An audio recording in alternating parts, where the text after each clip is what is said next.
नमस्कार साथियों, जय हिंद, वंदे मातरम, राम राम। मैं मिस्टर टी आर नायक आप सभी का नायक आईएएस एकेडमी पर दिल से हार्दिक स्वागत करता हूं, हार्दिक अभिनंदन करता हूं। तो प्यारे साथियों, हमारा जो टॉपिक चल रहा था त्योहार व मेले, उसके अंदर कल तक हम लोगों ने जो कि कहाँ तक पढ़ लिया था, यानी ईसाई धर्म के त्योहार, यानी हिंदू धर्म के पूरे त्योहार पढ़ लिए।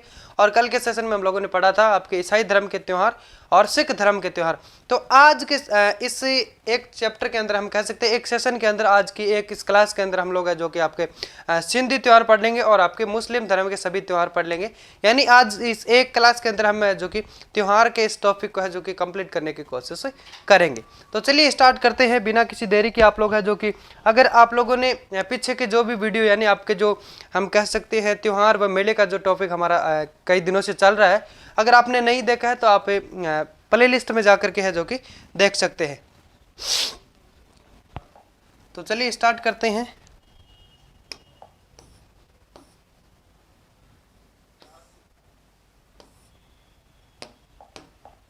पहले शुरू करते हैं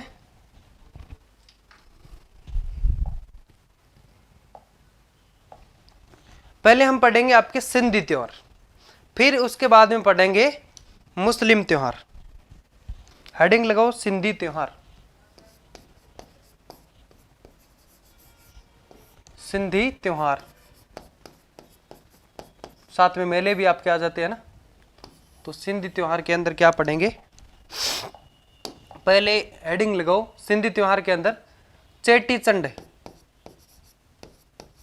चेटी चंड जयंती। चेटी चंड किसकी जयंती के रूप में मनाया जाता है, जिसको कहते हैं हम झूलेलाल जी। झूलेलाल, झूलेलाल जी, झूलेलाल जयंती इतना लिख दो ना। झूलेलाल जयंती कब मनाए जाते हैं, चैत्र शुक्ल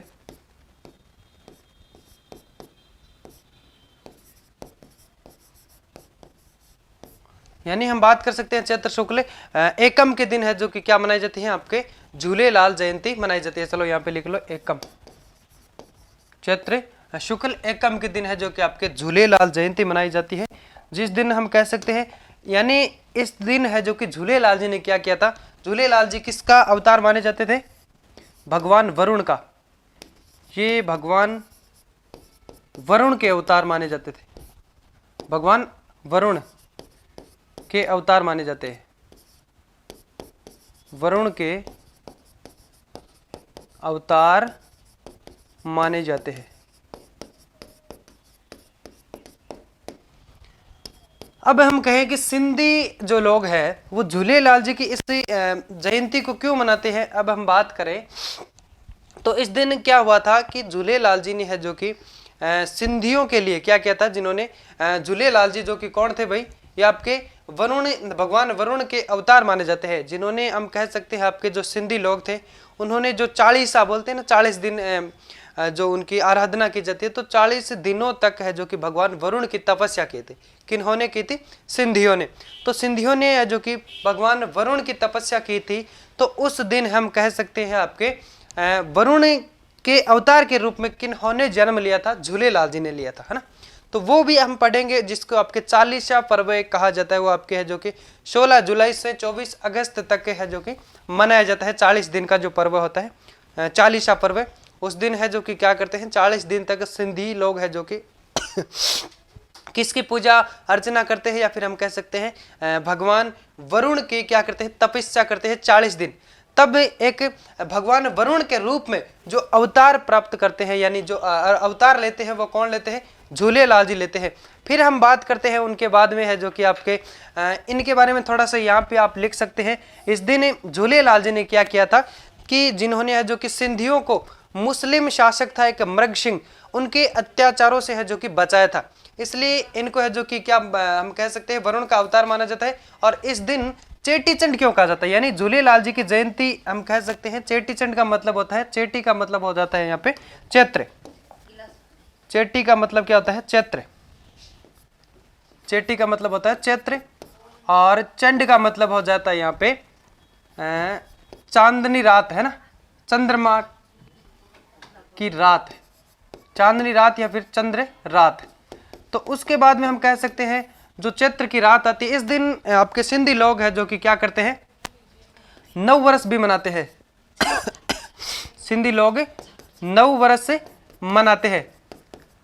और उसके बाद में हम कह सकते हैं आपके है जो कि एक बात ये आप लिख सकते हैं कि झूलेलाल जो जयंती है, ये आपके जो झूलेलाल जी है ये भगवान वरुण के अवतार माने जाते हैं, और जिन्होंने क्या किया था कि सिंधियों को मुस्लिम शासक मृगशाह के अत्याचारों से बचाया था।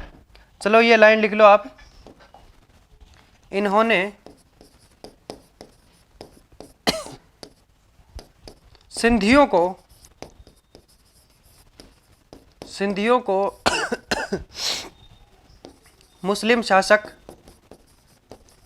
कौन था, मृगशाह, मुस्लिम शासक मृगशाह, मृगशाह के अत्याचारों से बचाया सा, के अत्याचारों से बचाया था।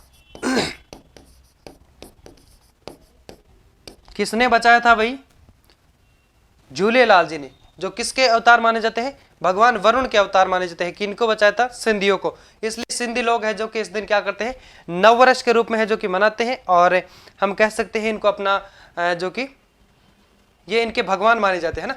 तो फिर हम बात कर सकते हैं कि एक त्योहार इसी के अंदर आपके है जो कि और मनाया जाता है, हम कह सकते हैं उनके बारे में थोड़ी सी बात और कर लेते हैं।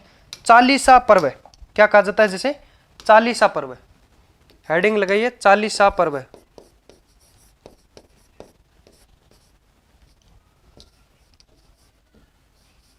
चालीसा पर्व ये कब से कब तक मनाया जाता है, ये आपके 16 जुलाई से 24 अगस्त तक मनाया जाता है। 16 जुलाई से, लिखते रहो साथ साथ, 16 जुलाई से 24 अगस्त, 16 तो इसके अंदर हम कह सकते हैं आपके जो महीने तो वही रहते हैं चैत्र वैशाख, लेकिन इसके अंदर है जो कि तिथियों का न होकर के तारीखों का वर्णन किया जाता है।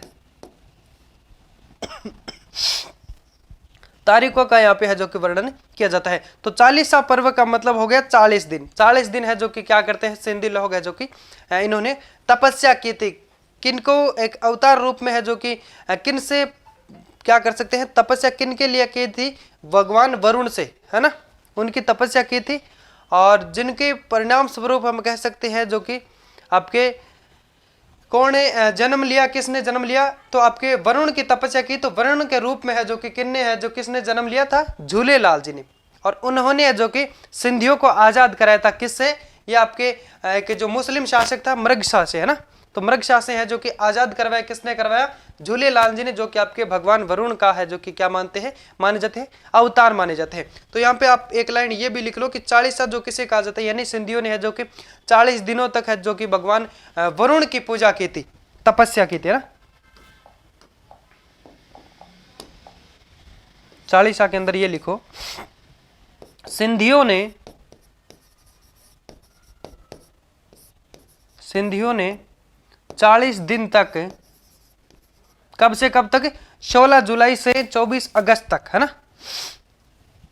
ये अभी भी है जो कि मनाया जाता है, यानी जिसे चालीसा पर्व कहा जाता है, 16 जुलाई से 24 अगस्त तक, है ना। तो 16 जुलाई से 24 अगस्त ये आपके किस माह के अंदर आता है, तो हम बात कर सकते हैं जैसे जुलाई अगस्त आपके चैत्र माह के अंदर कौन से, यानी चैत्र जो माह है आपके अंग्रेजी महीनों के कौन से महीने के बीच में आता है, तो आपके मार्च अप्रैल के अंदर चैत्र आता है, और अप्रैल मई, मई जून, जून जुलाई, और जुलाई अगस्त, 5वां महीना ना, चैत्र वैशाख ज्येष्ठ आषाढ़ श्रावण। तो ये आपके श्रावण महीने के अंदर है जो कि आपके 40 पर्व मनाया जाता है। सिंधियों ने 40 दिन क्या की थी, भगवान वरुण की पूजा की थी, भगवान वरुण की तपस्या की थी, क्या की थी, तपस्या की थी, तपस्या की थी, तपस्या की थी। क्यों की थी भाई, क्योंकि ये है जो कि इनसे परेशान थे। एक मुस्लिम शासक जो मृगशा था, इनसे है जो, क्योंकि ये इन पे है जो कि सिंधियों पे क्या करता था, अत्याचार करता था। तो इनसे जो चंगा होने के लिए या फिर इनसे छुटकारा पाने के लिए है जो कि क्या किया था इन्होंने, है जो कि 40 दिन तक आपके, कब से कब तक माने जाते हैं ये 40 जो पर्व है मनाया जाता है, ये आपके 16 जुलाई से 24 अगस्त तक मनाया जाता है। इसके अंदर है जो कि इन्होंने 40 दिन तक है जो कि भगवान वरुण की ये पूजा करते हैं सिंध लोग, और उनके फल स्वरूप है जो कि भगवान खुद स्वयं है जो कि झूलेलाल जी के अंदर, हम कह सकते हैं झूलेलाल जी को वरुण का रूप है जो कि धारण करके है जो कि वहां पे भेजते हैं, है ना। तो फिर इन्होंने है जो कि झूलेलाल जी ने क्या किया था, आपके मुस्लिम शासक मृगशा से है जो कि इनके अत्याचारों से है जो कि बाहर निकाला। तो यहाँ पे आप लिख सकते हैं एक चीज ये भी, इनके परिणाम स्वरूप, है ना। तो यहाँ पे लिख सकते हैं जिनके परिणाम स्वरूप, यानी आपके 40 दिन भगवान वरुण की तपस्या की थी, जिनके परिणाम स्वरूप, यहाँ पे साथ में लिख देना, जिनके परिणाम स्वरूप, यानी इनकी तपस्या से भगवान वरुण है जो कि खुद क्या हो जाते हैं, प्रसन्न होते हैं, जिनके परिणाम स्वरूप, जिनके परिणाम स्वरूप क्या होता है, झूलेलाल जी का जन्म होता है।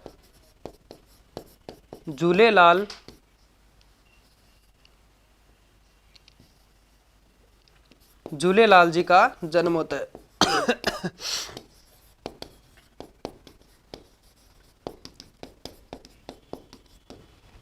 एक बार थोड़ा पानी पी लेता हूं, क्या हो गया पता नहीं।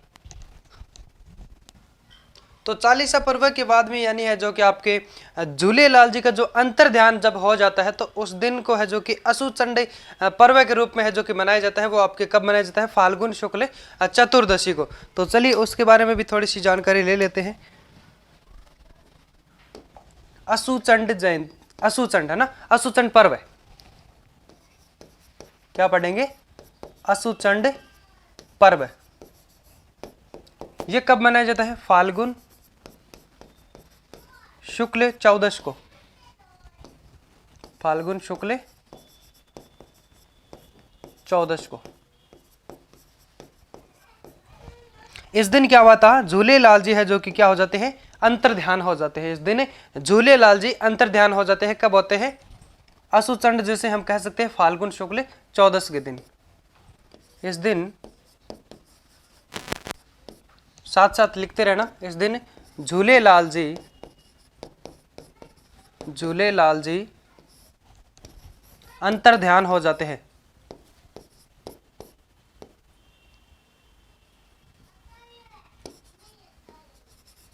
अंतर ध्यान हो जाते हैं।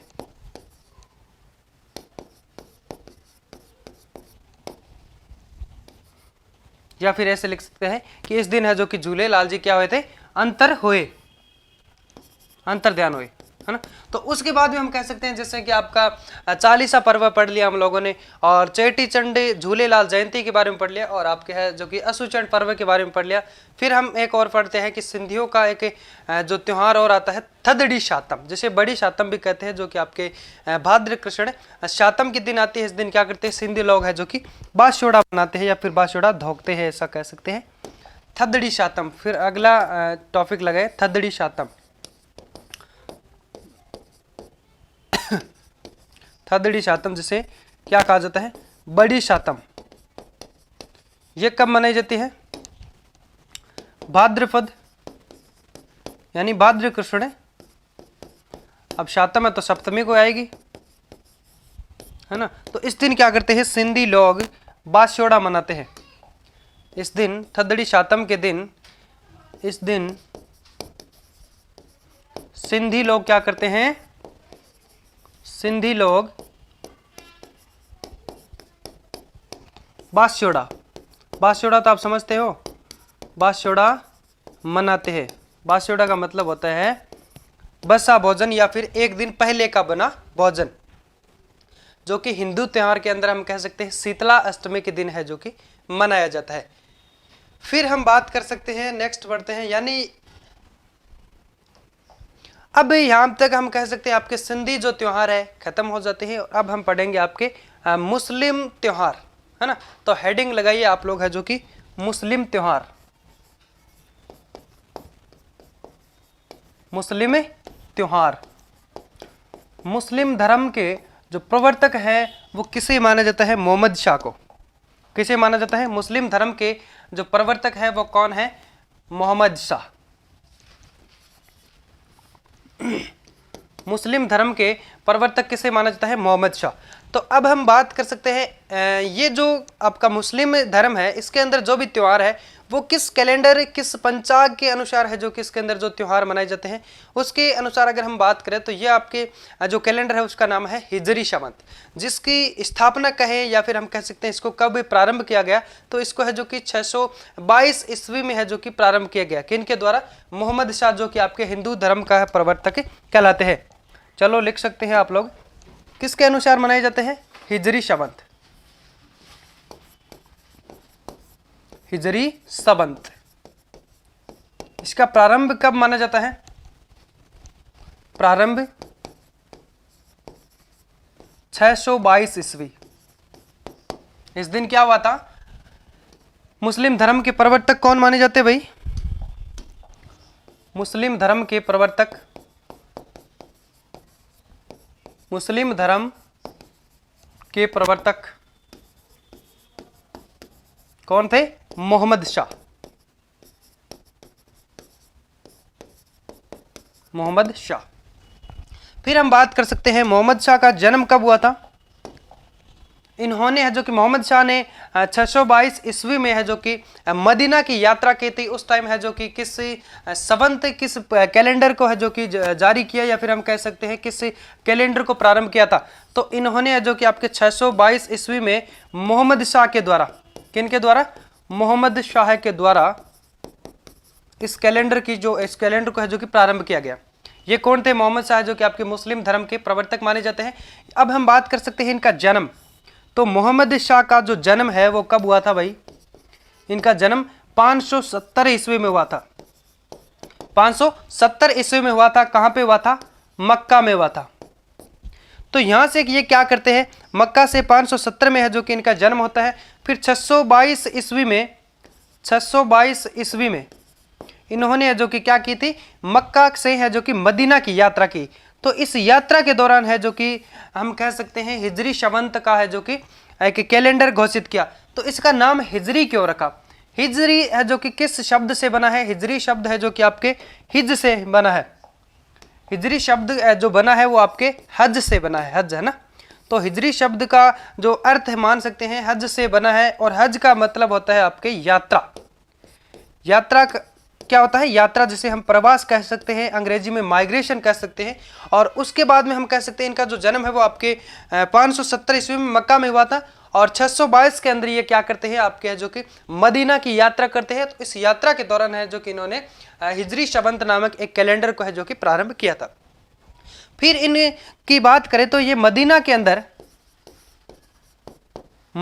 अंदर इनका जो मृत्यु होती है, मदीना में ये यात्रा है जो कि 622 की यात्रा मानी जाती है, मक्का से मदीना की यात्रा। और यहाँ पे 632 के अंदर 632 ईस्वी में क्या हो जाता है? मदीना में इनकी मृत्यु हो जाती है। किनकी हो जाती है भाई मृत्यु? मोहम्मद शाह की। तो मैं आशा करता हूं यहां तक आप सभी को है जो कि शानदार तरीके से समझ में आ गया होगा। एक बार फिर से हम बात कर लेते हैं कि जो मुस्लिम धर्म के जो प्रवर्तक थे, हम बात कर सकते हैं मोहम्मद शाह। तो उनका जो जन्म है वो आपके मक्का में हुआ था 570 ईस्वी के अंदर, है ना। 570 ईस्वी के अंदर उनके जो जन्म होता है मक्का के अंदर, और मदीना के अंदर है जो कि 632 में है उनकी है जो कि मृत्यु हो जाती है। और 622 यानी इसके बीच के काल 622 के अंदर है जो कि इनकी जो यात्रा रहती है मक्का से मदीना की यात्रा, उसके दौरान है जो कि इन्होंने हिजरी शवंत नामक एक कैलेंडर को है जो कि प्रारंभ किया था। अब हम बात कर सकते हैं इस कैलेंडर का नाम हिजरी शवंत क्यों रखा, क्योंकि हिजरी शब्द है जो कि आपके हज से बना है, और हज का मतलब होता है यात्रा। यात्रा के दौरान इन्होंने जो कि कैलेंडर जारी किया, इसलिए है जो कि इसका नाम हिजरी शवंत रखा गया। आप ये बात याद रखना कि हिजरी शवंत का जो प्रारंभ काल है वो आपके कब से माना जाता है? 622 ईस्वी से है जो कि हिजरी शवंत की स्थापना की गई, या फिर हम कह सकते हैं इसको प्रारंभ किया गया।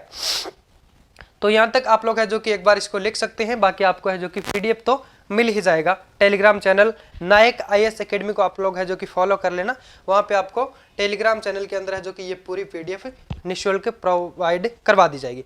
फिर हम कह सकते हैं कि आप अगर हिंदू जो त्यौहार आप लोगों ने पढ़े तो उसके अंदर आपको महीने पूरे याद थे, 12 महीने, और अब आपको क्या करना पड़ेगा कि ये जो मुस्लिम त्यौहार आप पढ़ रहे हैं तो इसके अंदर जो भी इनके जो 12 महीने हैं उनको आपको है जो कि याद करना पड़ेगा, है ना।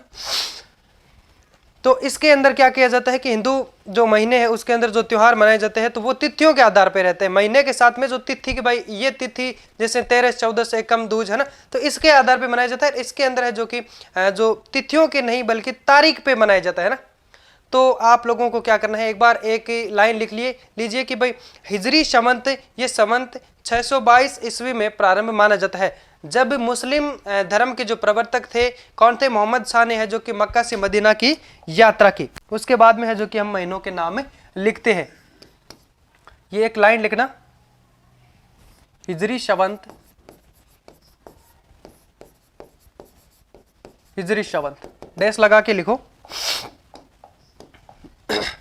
इसका प्रारंभ, या फिर ये संवत ऐसे लिख दो, ये संवत 622 ईस्वी में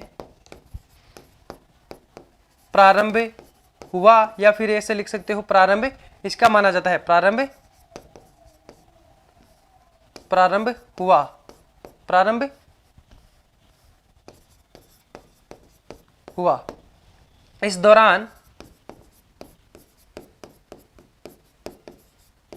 दौरान हम कह सकते हैं आपके मुस्लिम धर्म के प्रवर्तक, मुस्लिम धर्म के प्रवर्तक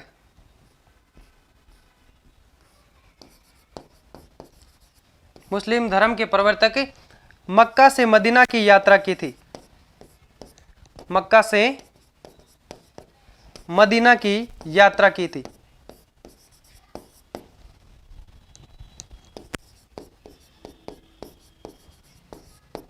यानी अब हम कह सकते हैं कि हिजरी संवत यानी ये संवत आपके 622 ईस्वी के अंदर इसका जो प्रारंभ माना जाता है। इस दौरान है जो कि क्या हुआ था कि मुस्लिम धर्म के जो प्रवर्तक कौन थे, इस दौरान मुस्लिम धर्म के प्रवर्तक मोहम्मद शाह,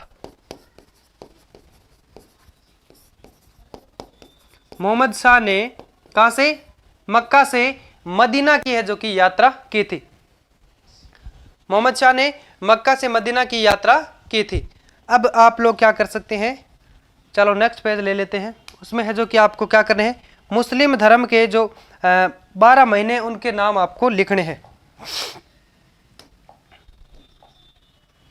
मुस्लिम धर्म के जो 12 महीने हैं उनके नाम आपको लिखने हैं। ऊपर हेडिंग लगाओ, मुस्लिम धर्म के महीने, चलो ऐसे लिख दो महीने, ठीक है। तो अब एक नंबर लगा के लिखो आप मुहर्रम, 2 पे लिखो सफर, तीसरा हो जाएगा रबी उल अवल,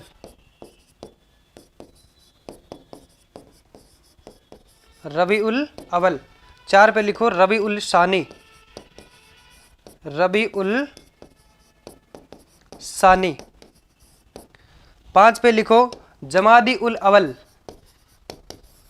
जमादी उल अवल, 6 पे लिखो जमादी उल सानी, जमादी उल सानी। ये आप सभी को है जो कि क्या करना पड़ेगा, याद करना पड़ेगा, ताकि है जो कि आपको त्योहार पढ़ने के अंदर क्या हो जाएगा, आसानी हो जाएगी। 7 नंबर पे लिखो आप रज्जब, और 8 पे लिखो शाबान, और 9 पे लिखो रमजान, 10 पे क्या हो जाएगा, सवाल, सवाल, और 11 पे हो जाएगा जिलकद्र, और 12वां कौन सा महीना हो जाएगा, जिलहज, जिसे जिलहज या फिर जिलहिज कहा जाता है, जिलहज। तो इस प्रकार से है जो कि आपको क्या करना है, पहले तो जो भी त्योहार पड़ते हैं, चाहे हिंदू त्योहार हो चाहे मुस्लिम त्योहार हो, तो उनके लिए आपको क्या करना पड़ेगा, पहले जो महीने हैं उनके नाम आपको याद करने, बिल्कुल याद करने पड़ेंगे, ठीक है। उससे क्या हो जाता है कि आपको जो भी त्योहार हम कह सकते हैं टॉपिक समझने में दिक्कत नहीं होगी, तो याद तो आपको करने ही पड़ेंगे, है ना। तो उसके लिए हम क्या कर सकते हैं कि आपके लिए आसानी से कोई ट्रिक बना सकते हैं, बाकी आपको याद तो करना पड़ेगा, पढ़ना तो आपको पड़ेगा। तो एक बार मैं आपको इसको बता देता हूँ कि आपको इस प्रकार से है जो कि पहला जो महीना होता है मुस्लिम धर्म के अंदर, सॉरी, मुस्लिम जो त्योहार हम मना सकते हैं, इसके अंदर जो कि जो 12 त्योहार आते हैं, किस कैलेंडर की हम बात कर रहे हैं, हिजरी शवंत की, जिसकी प्रारंभ हम कह सकते हैं आपके 622 ईस्वी के अंदर माना जाता है, जिसमें पहला महीना मुहर्रम आता है, फिर शफर, रबी उल अवल, रबी उल शानी, जमादी उल अवल, जमादी उल शानी, फिर हम कह सकते हैं 7वां महीना रजब, शाबान, रमजान, शवाल, जिलकद्र, जिलहज। ये है जो कि 12 महीने माने जाते हैं। फिर अब हम पढ़ते हैं सबसे पहले मुहर्रम पर्व। सबसे पहले पढ़ेंगे हम मुहर्रम पर्व। तो मुहर्रम पर्व कब मनाया जाता है, ये आपके है जो कि मुहर्रम माह की 10 तारीख को, मुहर्रम माह की 10 तारीख को मुहर्रम पर्व मनाया जाता है। इसके अंदर क्या किया जाता है, ये क्यों मनाया जाता है, क्योंकि इस दिन है जो कि ये पर्व आपके मोहम्मद शाह का नवासा, मोहम्मद शाह नवासे, जिसको हम कह सकते हैं बेटी का बेटा या फिर दोहिता, तो ये जो पर्व है आपके मुहर्रम पर्व है। चलो हेडिंग लगाओ, फिर उसके बाद में हम थोड़ा इसके बारे में समझते हैं। मुहर्रम, मुहर्रम पर्व, हेडिंग लगाओ, उसके बाद में हम पढ़ सकते हैं कि इसको क्यों मनाया जाता है मुहर्रम पर्व, और ये कब मनाया जाता है, आपके मुहर्रम माह की 10 तारीख को। चलो ये भी एक बार आप लिख सकते हैं, मुहर्रम माह की, मुहर्रम माह की 10 तारीख को क्यों मनाया जाता है। ये आपके हैं मोहम्मद जो शाह थे, मोहम्मद शाह जो आपके मुस्लिम धर्म के कौन थे, प्रवर्तक थे, जिनके जो एक दोहिता था, कौन था, दोहिता, उसके बारे में हम बात करें तो दोहिता कौन था, जिसका हम नाम की बात करें तो हजरत इमाम हुसैन। मोहम्मद शाह का जो नवासा था हजरत इमाम हुसैन, उसकी याद में मनाया जाता है। क्यों मनाया जाता है, क्योंकि इसने है जो कि धर्म की याद में, इसने धर्म की याद में करबला, एक युद्ध के अंदर है जो कि अपने प्राणों की आहुति दे देते हैं, यानी करबला के अंदर है जो कि युद्ध में ये मारे जाते हैं, अपने प्राणों की आहुति दे देते हैं। क्यों देते हैं, क्योंकि अपने धर्म के चलते हैं, जो कि धर्म के लिए, है ना। तो ये करबला कहाँ पड़ता है, आपके इराक के अंदर। तो ये आप एक लाइन लिख सकते हैं। फिर हम कह सकते हैं इस दिन है जो कि मुहर्रम के दिन आपके मुहर्रम माह की 10 तारीख को है जो कि ताजिया निकाल जाता है, जिसके अंदर प्रमुख वाद्य यंत्र की बात करें तो आपकी है ताशा। चलो एक बार आप लोग है जो कि लिख सकते हैं,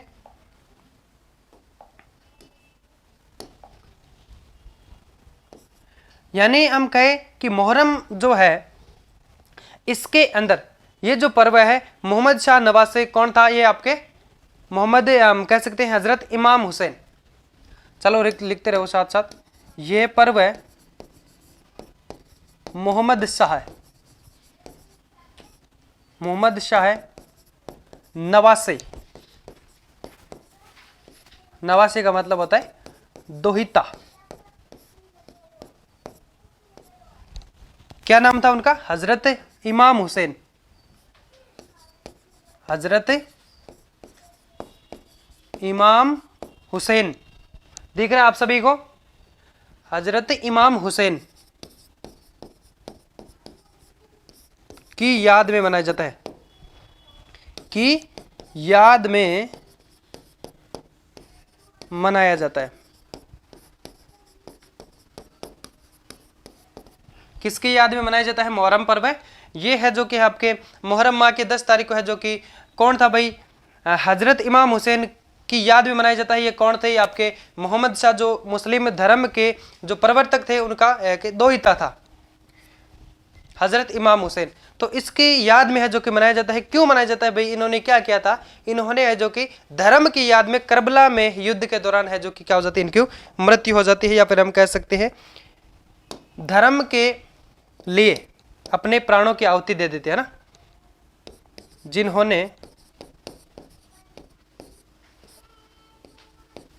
जिन्होंने धर्म के लिए, किसके लिए, जिन्होंने जो कि क्या है धर्म की याद में करबला के युद्ध में है जो कि अपने प्राणों की आहुति दे देते हैं, जिन्होंने धर्म की याद में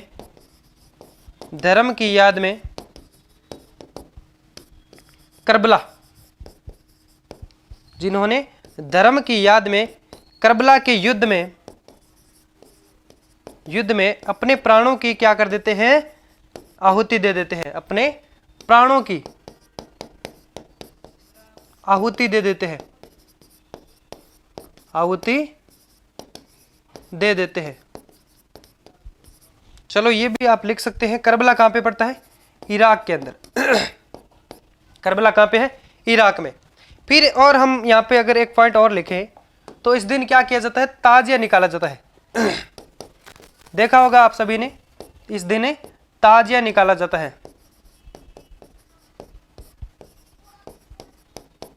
इस दिन क्या किया जाता है, ताजिया निकाला जाता है। इसके अंदर जो प्रमुख वाद्य यंत्र बजाया जाता है, जिसे हम कह सकते हैं प्रमुख, इसमें किसका प्रयोग किया जाता है, प्रमुख वाद्य यंत्र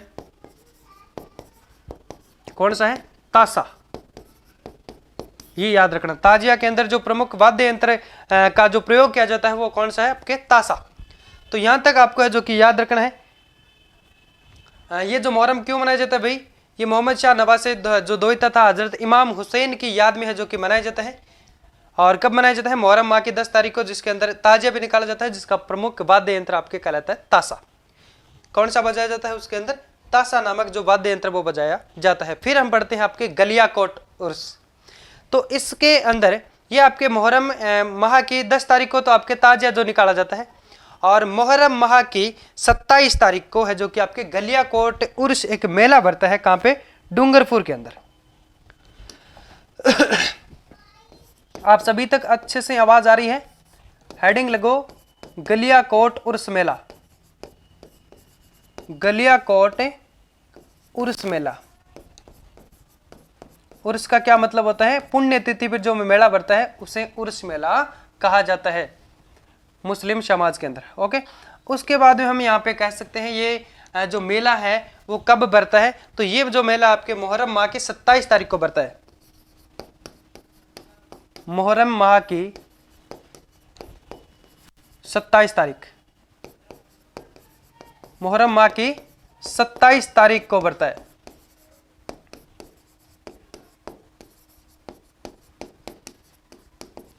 ठीक है, तो यहां तक आपको समझ में आ गया होगा। यानी गलियाकोट जो उर्स मेला है वो आपके मुहर्रम माह की 27 तारीख को भरता है। और उसके बाद में हम कह सकते हैं ये जो गलियाकोट है ये कहां पड़ता है, डूंगरपुर के अंदर। तो ये भी लिख सकते हैं गलियाकोट है जो कि आपके डूंगरपुर, जहां पे हम कह सकते हैं दाऊदी बोहरा मुस्लिम संप्रदाय की प्रधान पीठ भी है। वहां पे आपके हम कह सकते हैं सैयद फखरुद्दीन की मजार भी बनी हुई है। तो ये एक दो लाइन है जो कि आप लिख लीजिए कि गलियाकोट जो कि आपके डूंगरपुर के अंदर है, जहां पे दाऊदी बोहरा संप्रदाय की प्रमुख पीठ बनी है।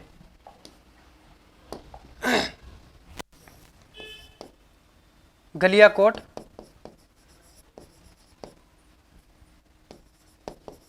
गलियाकोट कहां पे है, डूंगरपुर। गलियाकोट कहां पे है, डूंगरपुर, जहां पे हम कह सकते हैं दाऊदी बोहरा, दाऊदी बोहरा मुस्लिम संप्रदाय की, दाऊदी बोहरा मुस्लिम संप्रदाय की प्रमुख पीठ बनी है,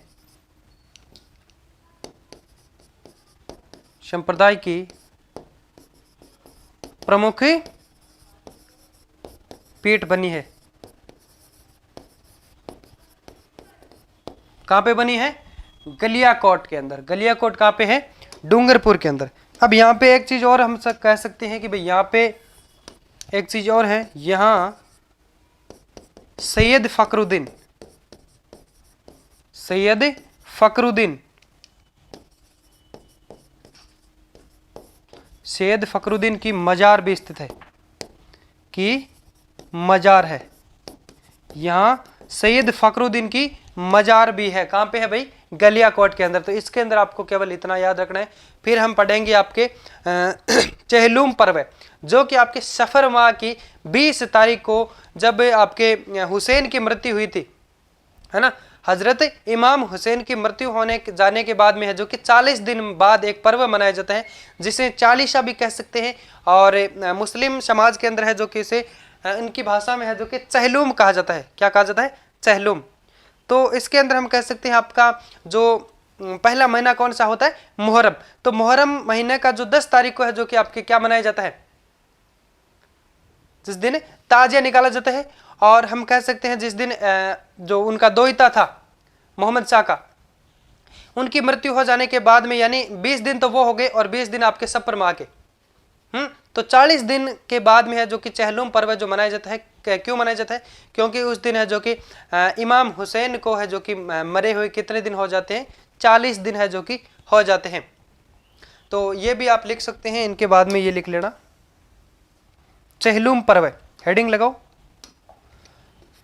चहलुम पर्व।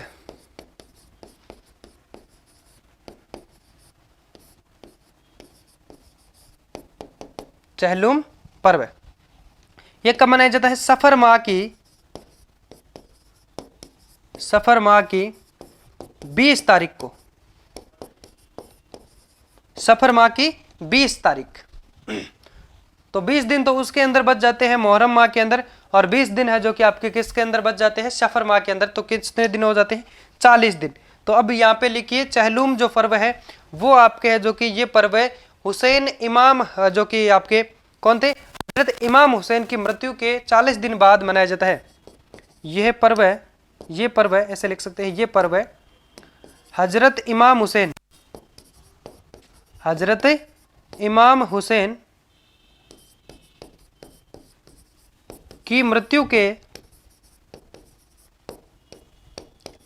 40 दिन बाद मनाया जाता है। 40 दिन बाद मनाया जाता है।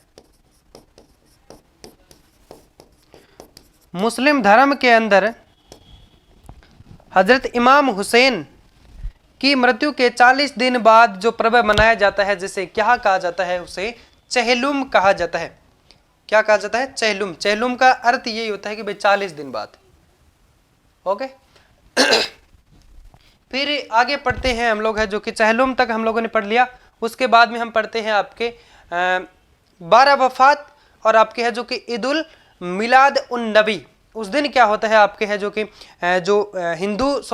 मुस्लिम धर्म के जो प्रवर्तक थे मोहम्मद शाह, जिन्होंने आपके हिजरी शमन जो कैलेंडर की स्थापना की थी, जो मुस्लिम धर्म के प्रवर्तक माने जाते हैं, तो उनका है जो कि आपके रबी उल अव्वल माह की 12वीं तारीख के दिन क्या होता है? उनका मृत्यु भी उसी दिन होता है और उनका जन्म भी उसी दिन होता है। तो इसको है जो कि किस पर्व के रूप में मनाया जाता है? यानी उसकी जो मृत्यु है उनको 12 वफात के रूप में मनाया जाता है और उनका जो जन्म है वो आपके ईद उल मिलादुन नबी के रूप में है जो कि मनाया जाता है। तो इसको आप लिख सकते हैं आप अलग अलग। तो मतलब इनका जो जन्म है वो तो ईद उल मिलादुन नबी को मनाया जाता है। कब, किस दिन? यह आपके है जो कि रबी उल अव्वल माह की 12 तारीख को। और 12 वफात है जो कि आपके रबी उल अव्वल माह की 12 तारीख को, यानी इनका जन्म और मृत्यु दोनों है जो कि रबी उल अव्वल माह की 12 तारीख के दिन है जो कि होता है मोहम्मद शाह का जन्म। और ये अखबार आप लोग है जो कि लिख सकते हैं। क्या था आपके 12 वफात? वह आपके ईद उल मिलाद उन नबी, ईद उल मिलाद उन नबी,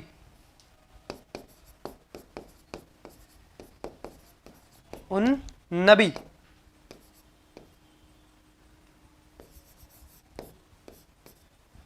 ईद उल मिलाद उन नबी है जो कि क्या, किसके रूप में मनाया जाता है? ये जो पर्व है, ये पर्व है आपके रबी उल अव्वल माह की, रबी उल अव्वल माह की, यानी चलो एक बार ऐसे लिखो क्योंकि सेम दिन है जो कि मनाया जाता है। देखो, एक तो ईद उल मिलादु नबी उन नबी, वह 12 वफात, 12 वफात, ये आपके कब मनाया जाता है? रबी उल अव्वल माह की 12वीं तारीख। रबी उल अव्वल माह की, रबी उल अव्वल माह की 12वीं तारीख। क्यों? क्योंकि ये जो 12 वफात है वो तो आपके है जो कि मोहम्मद शाह की मृत्यु दिवस के रूप में मनाए जाते हैं, और आपके ईदुल मिलादुन नबी है जो कि उनके जन्म दिवस के रूप में मनाया जाता है। तो ये जो दोनों है उनका जन्म व मृत्यु रबी उल अव्वल माह की 12वीं तारीख के दिन होता है। तो आप लोग है जो कि लिख सकते हैं एक बार आप, रबी उल अव्वल माह की 12वीं तारीख के दिन है जो कि एक बार आप लिखे इसको, ईदुल मिलादु नबी, मिलाद उन नबी, इसको एक साथ लिख सकते हैं आप, मिलादु नबी, मिलादु नबी, ईदुल मिलादु नबी। इस दिन क्या होता है? इस दिन मोहम्मद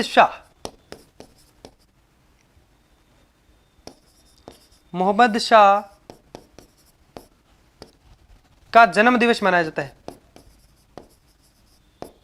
यानी इसका अर्थ होता है कि इस दिन मोहम्मद शाह का जन्म हुआ था, या हम कह सकते हैं जन्म दिवस के रूप में से है जो कि मनाया जाता है। इस दिन मोहम्मद शाह के जन्म दिवस के रूप मनाया जाता है।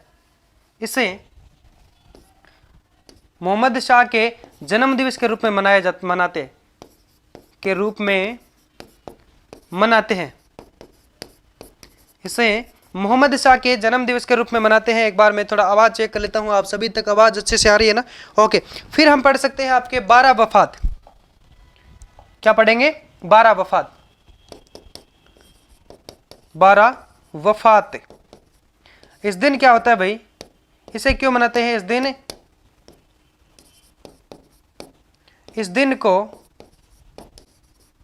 दिन को मोहम्मद शाह का मृत्यु दिन है जो कि इस दिन क्या होता है? मनाया जाता है। हम कह सकते हैं इनका है जो कि इस दिन क्या होता है? मृत्यु होती है। तो इस दिन है जो कि उनको मृत्यु दिवस के रूप में मनाते हैं, मृत्यु दिवस के रूप में मनाते हैं। फिर हम बात करते हैं इन दोनों के एक साथ में, इन दोनों को एक साथ क्यों मनाते हैं? चलो एक लाइन और लिखो आप,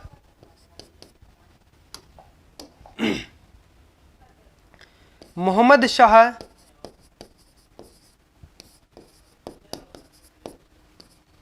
का जन्म व मृत्यु कब होती है? मोहम्मद शाह का जन्म व मृत्यु रबी उल अव्वल माह की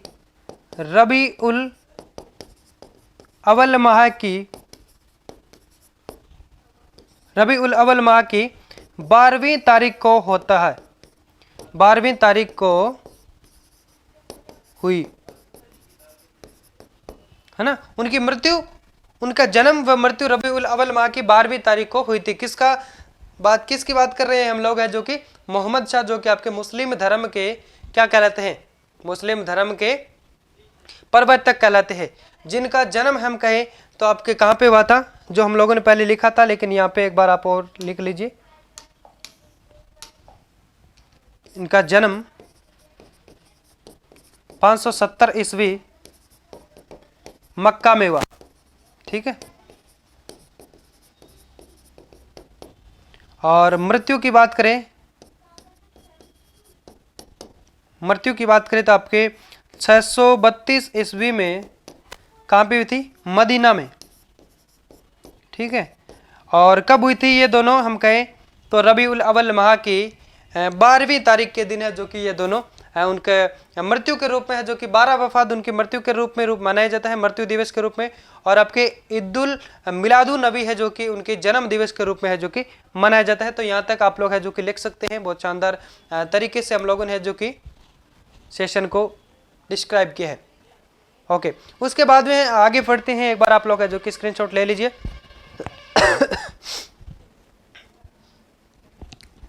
चलो नेक्स्ट पेज निकालो। उसके अंदर हम पढ़ते हैं आपके ख्वाजा मोइनुद्दीन चिश्ती का जो जन्म है वो जन्म दिवस के रूप में जो कब मनाया जाता है वो आपके है जो कि जमादी उल सानी माह की 8वीं तारीख के दिन।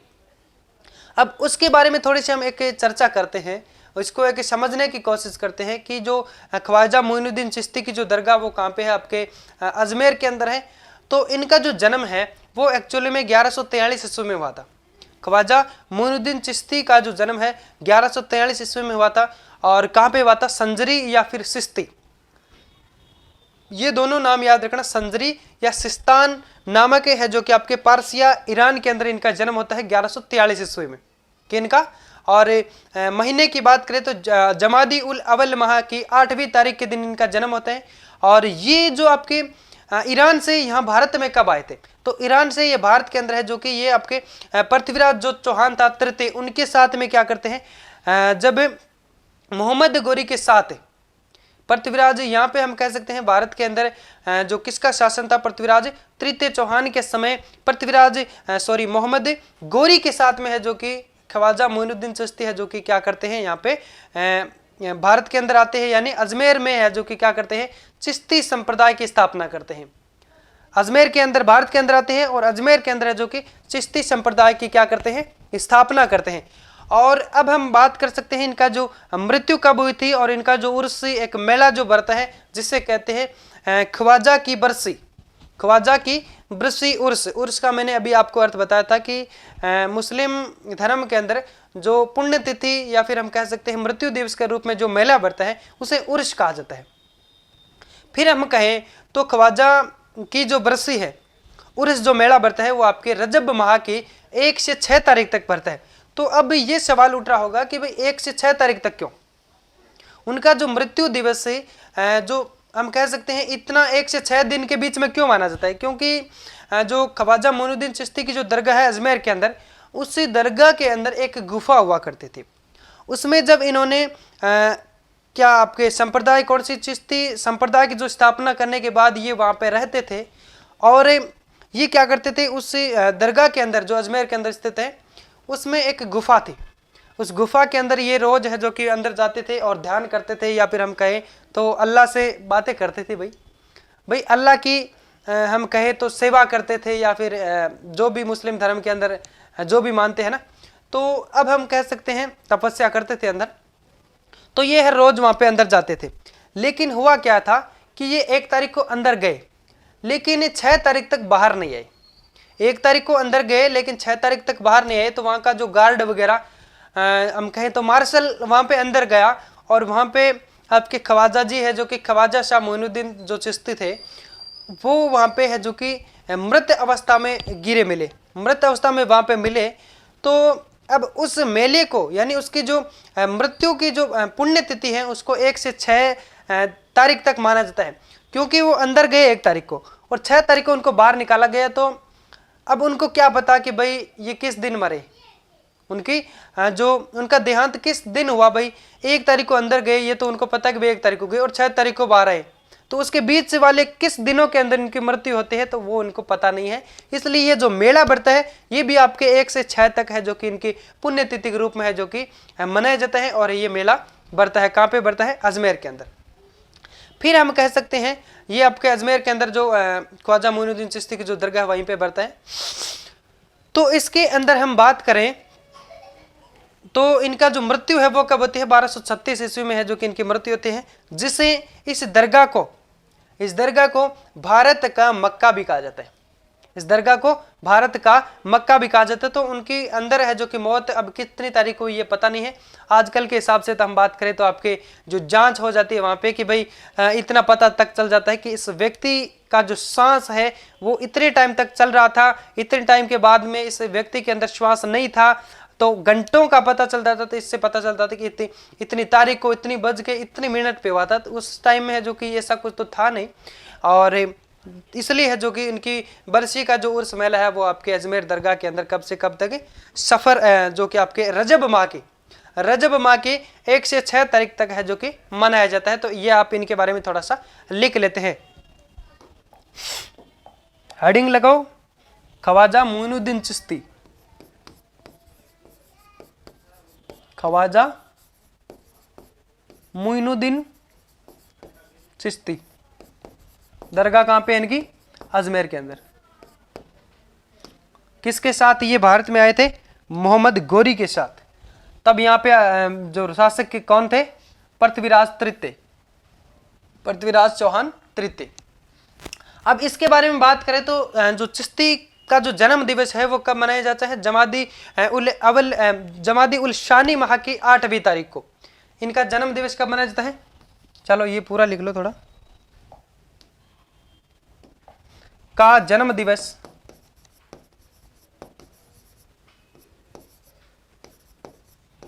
कब मनाया जाता है, जमादी उल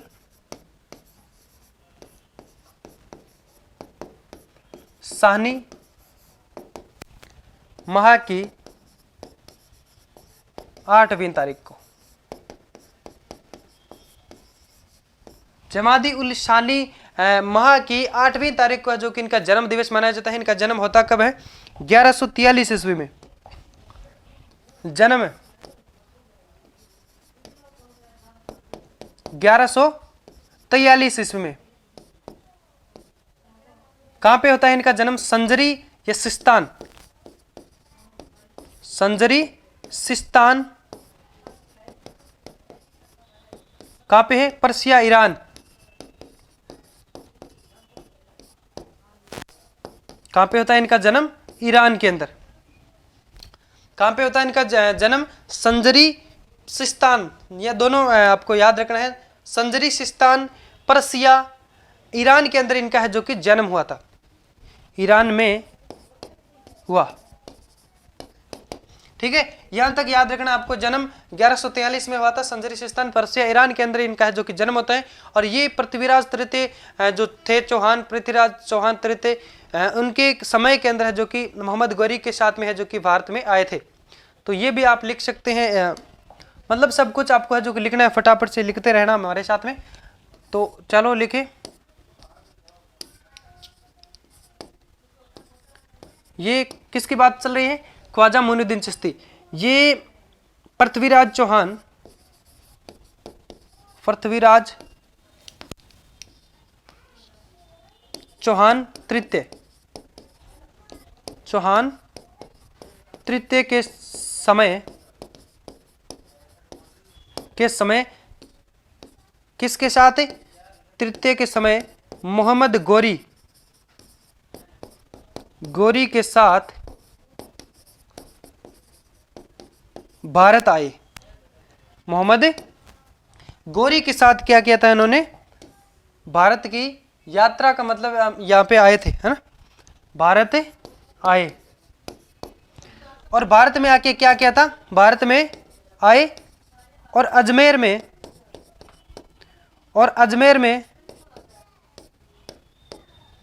के अंदर है जो कि क्या किया था इन्होंने, एक संप्रदाय की स्थापना की थी जिसका नाम था चिश्ती संप्रदाय। और अजमेर में आकर के चिश्ती संप्रदाय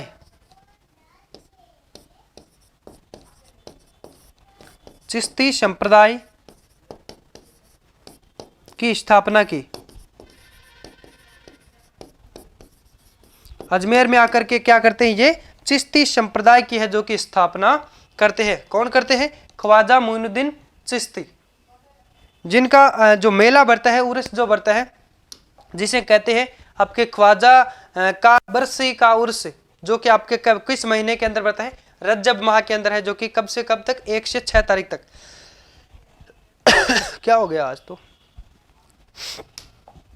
चलो लिखो, ख्वाजा की बरसी का उर्स।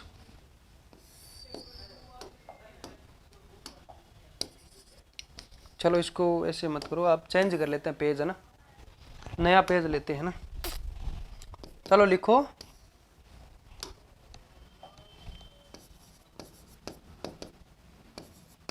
ख्वाजा की बरसी का उर्स मेला कब बढ़ता है, रजब माह की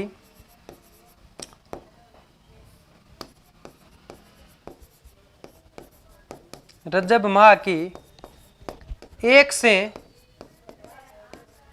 6 तारीख तक, 1 से 6 तारीख तक है जो कि रजब माह की 1 से 6 तारीख तक है जो कि ख्वाजा की बरसी का उर्स है, जो कि एक मेला जो बढ़ता है। कहां पे बढ़ता है ये आपके है जो कि ख्वाजा मोइनुद्दीन चिश्ती दरगाह के अंदर।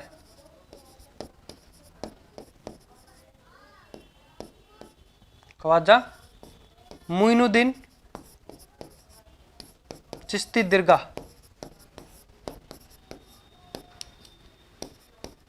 दरगाह पर भरता है।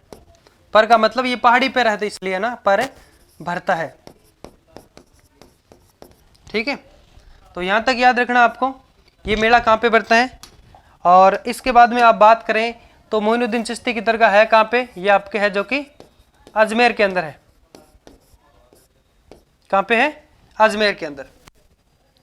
फिर उसके बाद में हम इसके बारे में एक बात और भी याद रख सकते हैं कि इनका जो जन्म है जो कि आपके कहाँ पे हुआ था, संजरी सिस्तान ईरान के अंदर होता है। और इनकी मृत्यु है जो कि यहीं पे हुई थी, जो हम लोगों ने बात कर ली कि आपके ख्वाजा मोइनुद्दीन जो चिश्ती की जो दरगाह है अजमेर के अंदर, वहीं पे इनकी है जो कि मृत्यु हो जाती है। कब होती है इनकी मृत्यु की बात करें तो 1236 ईस्वी में होती है, और जिसे भारत का मक्का कहा जाता है। इसको भारत का मक्का कहा जाता है, इसे भारत का मक्का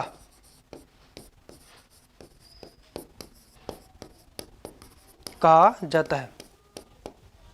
इसे भारत का क्या कहा जाता है, मक्का कहा जाता है। चलो ख्वाजा जी की मृत्यु लिख लेते हैं। ख्वाजा शाह की मृत्यु कब हुई थी, 1236 ईस्वी में। कहां पे हुई थी, चिश्ती दरगाह अजमेर के अंदर है जो कि इनकी मृत्यु हो जाती है। फिर हम बात करते हैं आपके है जो कि शब-ए-मेराज। शब-ए-मेराज क्या होता है भाई, शब-ए-मेराज है जो कि आपके रजब माह की 27वीं तारीख, यानी रजब माह की 1 तारीख से 6 तारीख तक है जो कि यहाँ पे मेला भरता है। और उसके बाद में लगातार त्योहारों की हम बात कर सकते हैं। मुस्लिम जो त्यौहार है उसमें एक जो त्यौहार मनाया जाता है जिसका नाम है आपके शब-ए-मेराज। ये किस पर्व पे मनाया जाता है, क्यों मनाया जाता है कि रजब माह के 27वीं तारीख के दिन है जो कि आपके मोहम्मद शाह क्या करते हैं, एक देवीय जानवर जिसका नाम है बुर्राक, देवीय जानवर के रूप में है जो कि रूप में एक बुर्राक नामक एक जानवर है जो कि हम बात कर सकते हैं कि घोड़े की आकृति का होता है ना, जिसके पंख लगे होते हैं। उस पे क्या करते हैं मोहम्मद शाह जो कि आपके मुस्लिम संप्रदाय के प्रवर्तक कहलाए, वो बुर्राक नामक जानवर पे बैठ करके क्या करते हैं, अल्लाह से मुलाकात करते हैं। अल्लाह से मुलाकात करते हुए क्या करते हैं, स्वर्ग का भ्रमण करते हैं, ऐसा माना जाता है।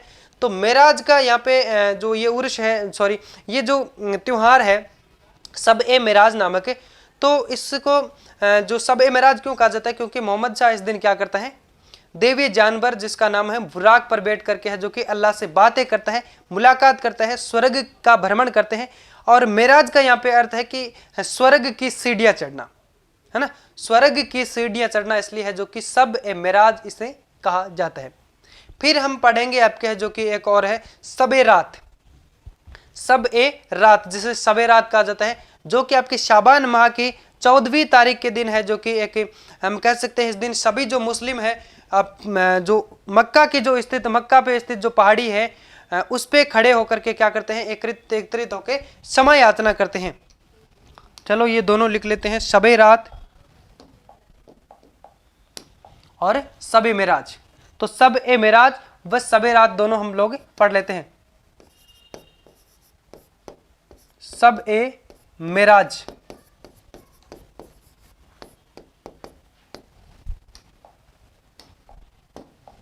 ये रजब माह की 27वीं तारीख,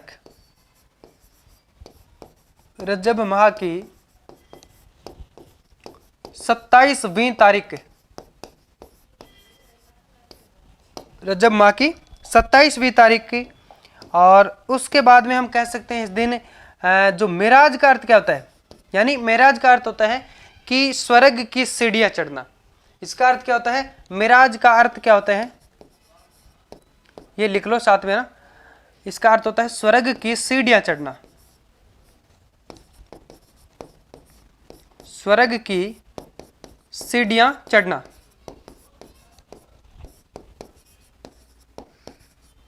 स्वर्ग की सीढ़ियां चढ़ना कौन चढ़ता था भाई, शब-ए-मेराज जो पर्व मनाया जाता है इस दिन कौन स्वर्ग की सीढ़ियां चढ़ता है? इस दिन है जो कि मोहम्मद शाह क्या करता है, बुर्राक नामक जानवर पर बैठ के अल्लाह से बातें करते हैं ना। इस दिन माना जाता है कि मोहम्मद शाह एक दैवीय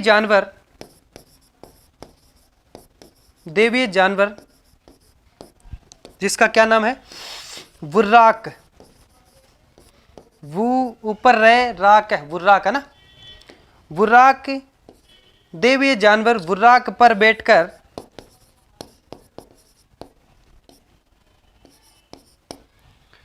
क्या करते हैं, अल्लाह से मुलाकात करते हैं,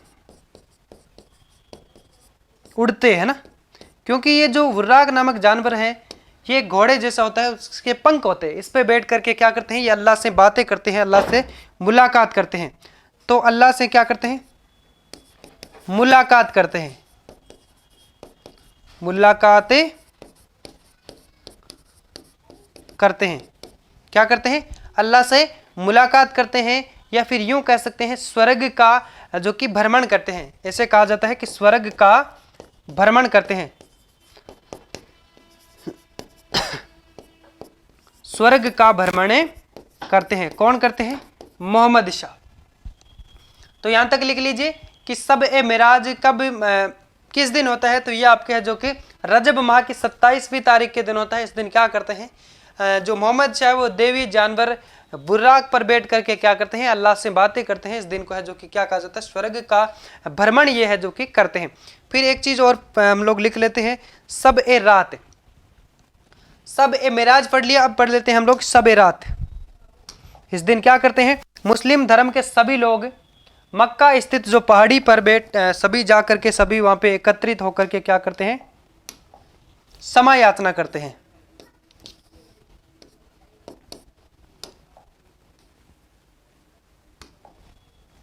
सब ए रात लिखो, सब ए रात, जिसे क्या कहा जाता है, सबे रात।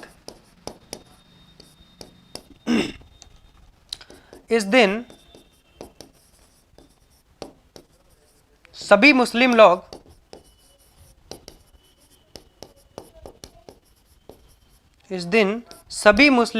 मक्का स्थित पहाड़ी, यानी मक्का पे हम बात कर सकते हैं। इस दिन है जो कि सभी लोग मक्का स्थित हीरा नामक जो पहाड़ी उस पे है जो कि मुस्लिम सभी एकत्रित होकर के क्या करते हैं, क्षमा याचना, एक पर्व मनाया जाता है जिसे क्या कहा जाता है, सबे रात। मक्का स्थित, साथ साथ लिखते रहना, मक्का स्थित हीरा पहाड़ी, किस पहाड़ी पे बात कर रहे हैं हम, हीरा पहाड़ी पर एकत्रित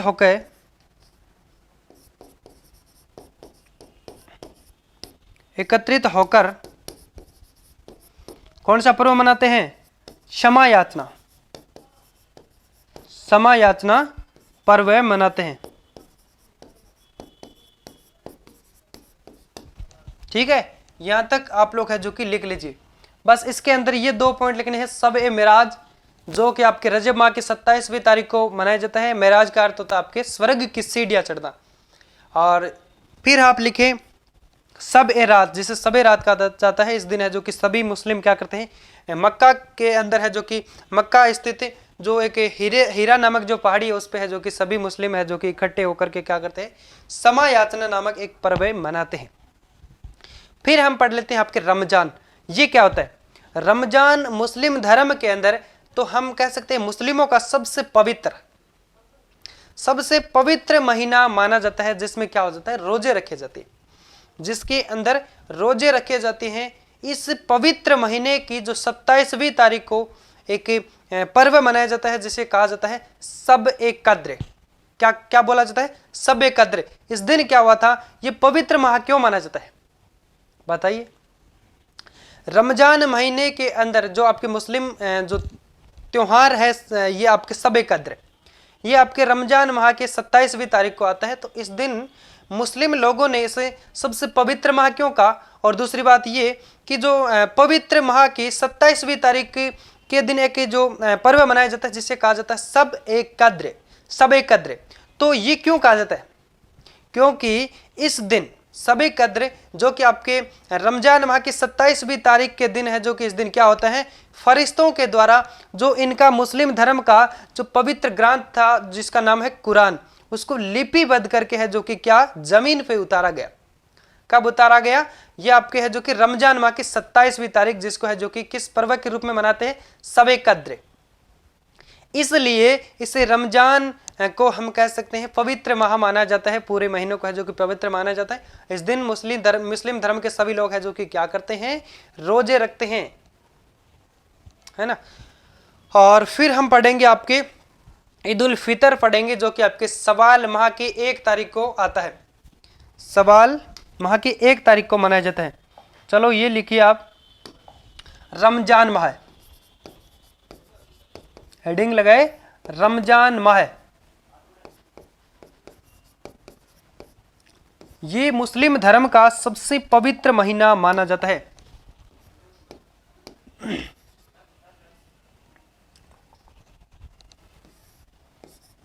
ये मुस्लिम धर्म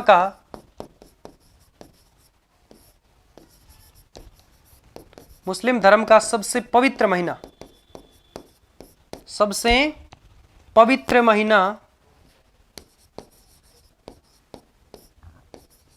महीना माना जाता है। ये मुस्लिम धर्म का सबसे पवित्र महीना माना जाता है। इसमें क्या किए जाते हैं? इसमें रोजे किए जाते हैं,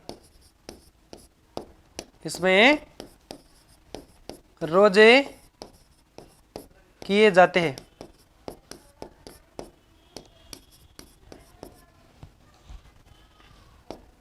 क्योंकि ये लोग हैं जो कि इसी को ही हम कह सकते हैं अपना, ये जो इनका पवित्र ग्रंथ है कुरान, इसी को ही अपना भगवान मानते हैं ना, तो इसको अपना भगवान मानते हैं और इसी की पूजा करते हैं ना, मान लो पूजा करते हैं। तो उसके बाद में हम कह सकते हैं, तो ये जो इसकी आपके हम कह सकते हैं रमजान माह की 27वीं तारीख के अंदर है जो कि एक पर्व मनाया जाता है, सब एक कद्र। रमजान माह की 27वीं तारीख को एक पर्व मनाया जाता है जिसे कहते हैं सब एक कद्र, सब ए कद्र। और शॉर्ट में लिखे तो क्या लिख सकते हैं, सब एक कद्र। ये क्यों मनाया जाता है? चलो यहां पे लिखो, पॉइंट बनाओ यहां पे, सब एक कद्र। सब एक कद्र कब मनाया जाता है? रमजान माह की 27वीं तारीख को। रमजान माह की 27वीं तारीख को जो पर्व मनाया जाता है उसे क्या कहा जाता है, सब एक कद्र। क्यों मनाया जाता है? क्योंकि इस दिन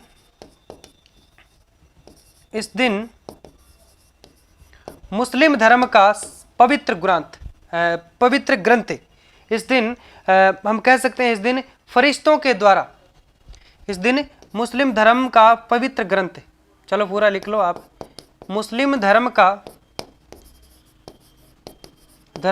पवित्र ग्रंथ कौन सा है? कुरान को फरिश्तों द्वारा कुरान को लिपिबद्ध कर फरिश्तों द्वारा जमीन पर उतारा गया। ऐसे लिख सकते हैं, इस दिन फरिश्तों द्वारा पवित्र ग्रंथ कुरान को जमीन पे उतारा गया। या फिर इससे लिख सकते हैं, इस दिन मुस्लिम धर्म का पवित्र ग्रंथ कुरान, जिसको लिपिबद्ध कर फरिश्तों द्वारा क्या है, जमीन पे उतारा गया। किस दिन? आपके रमजान माह की 27वीं तारीख के दिन। तो लिख लीजिए यहाँ तक। फिर हम पढ़ेंगे आपके जो कि ईद उल फितर, जो कि सवाल माह की 1 तारीख को मनाया जाता है। उसके अंदर क्या होता है, ये पर्व है, यानी आपके ईद उल फितर सवाल माह की 1 तारीख के इस दिन क्या होता है, ये जो पर्व है, जो रोजे खत्म हो जाते हैं, है ना, तो आपके रमजान माह के रोजे खत्म हो जाते, उसके बाद में आ जाता है आपके शवाल।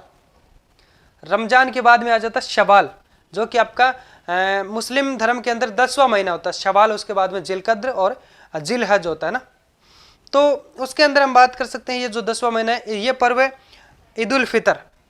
ये रोजे ख़त्म होने की खुशी में मनाया जाता है, और इससे है जो कि खुशी का त्यौहार भी कह सकते हैं। इस दिन क्या करते हैं जो मुस्लिम लोग, ईद, ये मीठी ईद इसे कहते हैं, या फिर सवैयाँ ईद इसे कहते हैं। इस दिन आटे की सेवैयाँ बना के है जो कि खाते हैं, जिसे मीठी ईद कहा जाता है। उसके बाद में हम पढ़ेंगे आपके बकरा ईद, जिस दिन है जो कि इस्माइल की बलि दी जाती है। उन सभी के बारे में हम लोग पढ़ने वाले हैं। तो एक बार इतना आप लोग है जो कि लिख लीजिए। लिख लिया गया? उसके बाद में नेक्स्ट आगे है जो कि पढ़ते हैं।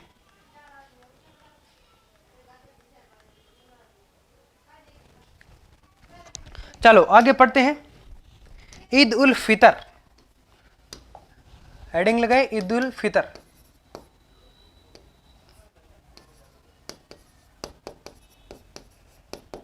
ईद उल फितर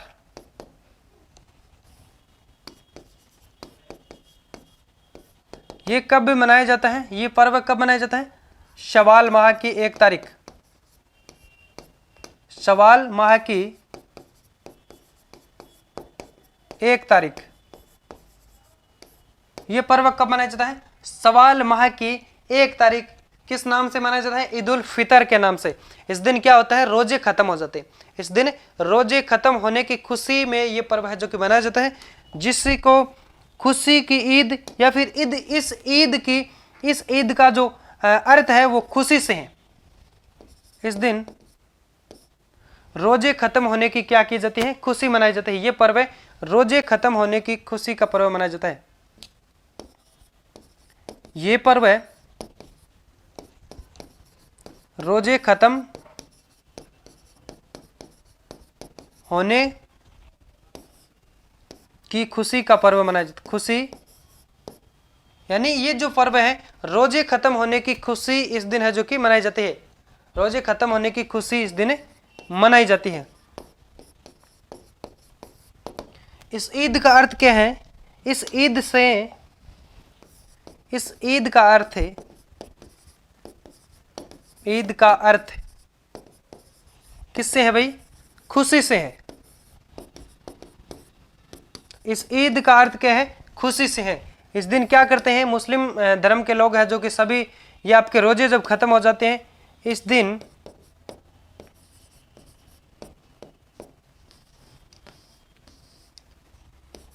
दिन सेवैयां बना के खाते हैं। सेवैयां बनाकर खाते हैं। इसलिए इसे मीठी ईद,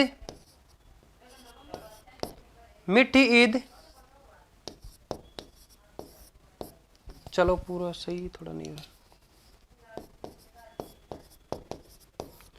मीठी ईद या सेवैयां ईद भी कहते हैं। सेवैयां ईद भी कहते हैं। तो आप याद रखना कि एक तो आपके जो सेवैयां ईद या फिर मीठी ईद आती है, और एक आपके है जो कि बकरा ईद आती है। तो बकरा ईद कब आती है, किस महीने के अंदर आती है? और एक आपके है जो कि सेवैयां ईद कब आती है? तो जो सेवैयां ईद है वो आपके शवाल माह की 1 तारीख को मनाई जाती है, जो मीठी ईद होती है। और एक आती है आपके बकरा ईद, जिस दिन बकरे की बलि दी जाती है। क्यों दी जाती है, किसके उपलक्ष्य में दी जाती है, उनके बारे में बात करेंगे। तो जो बकरा ईद है वो आपके जिलहज माह की 10 तारीख को मनाई जाती है। तो जिलहज माह है जो कि मुस्लिम धर्म के अंदर जो हिजरी शवंत है उसके अंदर जो कैलेंडर है उसके अंदर बात करें तो उस कैलेंडर का जो आखिरी महीना, जो 12वां महीना है, वो माना जाता है। तो अब हम पढ़ लेते हैं ईद उल जुहा। क्या कहा जाता है? बकरा ईद को क्या कहा जाता है? ईद उल जुहा। ये आपके हम कहें जिसे बकरा ईद कहा जाता है। इस दिन हुआ क्या था, यानी आपके हम कह सकते हैं जिलहज या फिर जिलहिज, 12वां महीना कौन सा होता है? जिलहज। जिलहज माह की 10वीं तारीख के दिन, इस दिन क्या होता है कि हजरत इब्राहिम ने अपना जो पुत्र था इस्माइल, उसकी बलि दे देते हैं, उसकी कुर्बानी देते हैं। इसलिए इस के प्रतीक स्वरूप अब है जो कि ये एक परंपरा चली आ रही है। अब क्या करते हैं, ईद बकरा ईद के दिन है जो कि यानी हम कह सकते हैं जिलहज माह की 10वीं तारीख के दिन मुस्लिम धर्म के सभी लोग क्या करते हैं, बकरे की बलि देते हैं, कुर्बानी देते हैं। किसके रूप में, यानी हजरत इब्राहिम ने है जो कि अपने पुत्र इस्माइल की क्या की थी, बलि दी थी। किसको, अल्लाह को, अल्लाह को बलि दी थी। और अब परंपरा के रूप में ये क्या करते हैं, बकरे की बलि देते हैं। किसको, अल्लाह को। तो भाई ये बहुत गलत है ना। बाकी मैं तो एक शिक्षक हूँ, ऐसा तो नहीं बोलना चाहिए मेरे को, लेकिन एक हम कहें तो एक विडंबना है कि भाई ऐसा नहीं होना चाहिए, है ना। एक बकरा, चलो खैर ऐसा मेरे को नहीं बात करनी है ना। तो एक बार आप लिख लेते हैं, क्योंकि हम कह सकते हैं क्लास के अंदर सभी प्रकार के स्टूडेंट्स होते हैं, तो उनको किसी भी प्रकार से टीचर के एक ठेस है जो कि नहीं पहुंचने चाहिए। तो आप हमारे लिए सभी है जो कि क्या है, सम्मान है बिल्कुल। अगर हमारे से कोई भी गलती हुई है तो सॉरी। और उसके बाद में हम कह सकते हैं ईद उल जुहा, बकरा ईद जिसे कहते हैं, वो आपके जुलहज माह की 10वीं तारीख, इस दिन हम कह सकते हैं इब्राहिम ने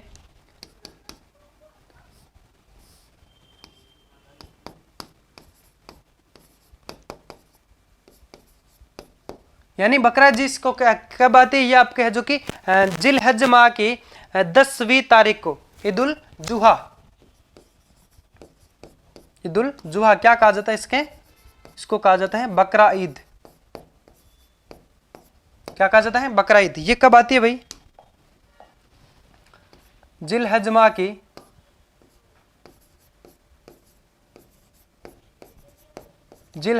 की 10वीं तारीख को।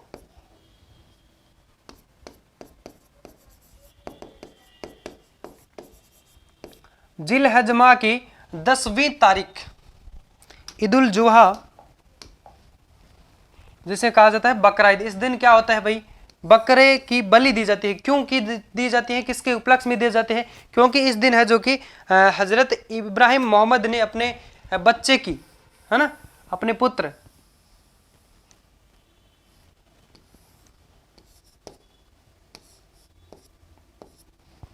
यानी किसने दी थी, हम बात कर सकते हैं हजरत इब्राहिम मोहम्मद ने अपने जो पुत्र था, अपना बच्चा था, उसको है जो कि क्या करते हैं, बलि दे देते हैं, कुर्बान कर देते हैं। कुर्बानी किसको देते हैं, अल्लाह को। इस दिन लिखते रहो साथ साथ, इस दिन हजरत इब्राहिम ने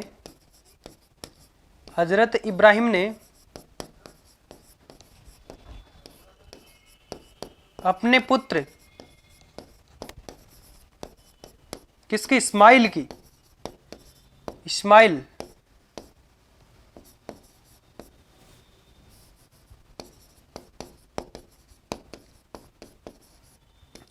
की। अब इस्माइल किसको बनाते हैं, बकरे को। यानी इस दिन हजरत इब्राहिम ने अपने पुत्र इस्माइल की अल्लाह को क्या करते हैं, कुर्बानी दी थी, कुर्बानी दी थी। इसके परिणाम स्वरूप या फिर इसके उपलक्ष्य में हम कह सकते हैं इसके प्रतीक स्वरूप अब क्या करते हैं, लिखते रहो आगे, इसके प्रतीक स्वरूप, इसके प्रतीक स्वरूप, इसके प्रतीक स्वरूप वर्तमान के अंदर हम बात करें तो इस दिन क्या करते हैं, बकरे की कुर्बानी देते हैं। इसके प्रतीक स्वरूप इस दिन बकरे की कुर्बानी करते हैं, बकरे की कुर्बानी करते हैं। किस दिन की बात चल रही भाई, जिलहज माह की 10वीं तारीख को। एक है आप लिखना, 2-3 लाइन और लिखना है, इंपॉर्टेंट बात है, नोट लगा के लिखना।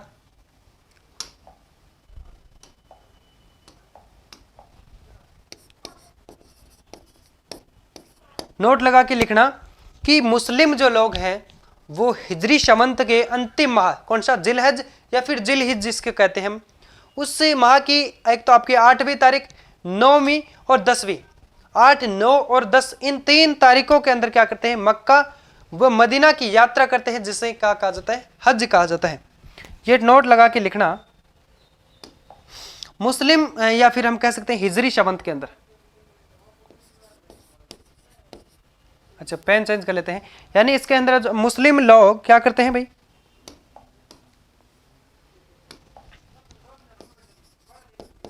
मुस्लिम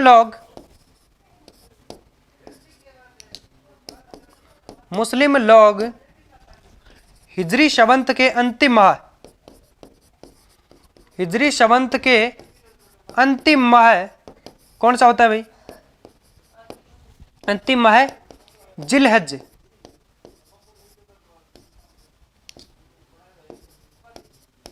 जिलहज या फिर कई जगह जिलहिज भी कहते हैं ना, जिलहज कह सकते हैं या फिर जिलहिज, जिलहज या फिर जिलहिज।